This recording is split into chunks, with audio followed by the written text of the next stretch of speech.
So 2 things. First one, we talk about press and how do you get press, right?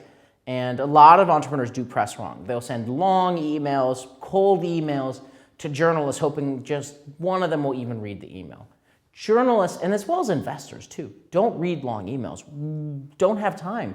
I know you're busy too. You're like, if you get a lot of emails, and if you get a super long 20-paragraph one, you're never going to read it.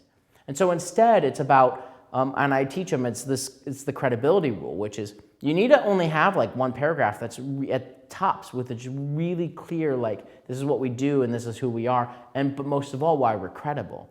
And I talk about this in the reputation trigger chapter, how we pay attention to reputable sources.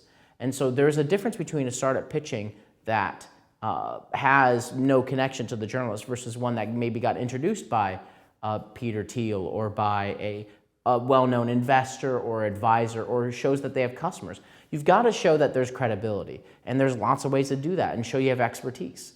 And it can be in terms of the investors you have on board, the advisors you have on board, your background, maybe you were ex-Googlers or something like that, that shows credibility, the customers you have on board, something to show that credibility that makes it so that at the very minimum, that journalist wants to ask for more and wants more information.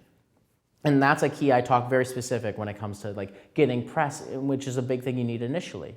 One thing I talk about is when you're trying to grow the user base, a big thing is not just getting their attention, which something like the disruption trigger and violating people's expectations with a good ad campaign will do, but retaining them.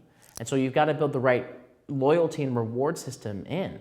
And most people build loyalty and reward systems as, if you do this, we'll give you this. If you fly this many times, you'll get this status on our airline, or this many miles.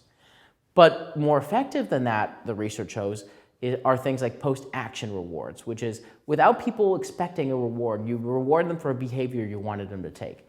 For them signing up, maybe they get a more deep thank you letter, or for making their first purchase, they get a special extra something that they didn't expect. And the research shows that we have a stronger memory of those actions, and we have a more positive association with brands that take those actions. And so I think most brands build their loyalty programs wrong, and most startups build their loyalty campaigns and their reward systems wrong, even down to providing validation for your audience. And so one of the reasons why a Facebook and a Twitter have done so well is because when you're using it and you have a status update that gets 50, 100, 150 likes, or even just 10, people have this sense of validation that they know that their friends care about them, that they feel like they belong. And that is a fundamental human need that captivates us, and I talk about this as well. And so if you need to bake that validation into your products, whether it's through likes or comments or somewhere else where people can feel like they matter, that their opinion matters, that their friends care about them, whatever might make sense. But the more validation you can provide for your audience, for your customers, for your users in the product itself, the more likely they are to stick around and to think about the product and to come back to it.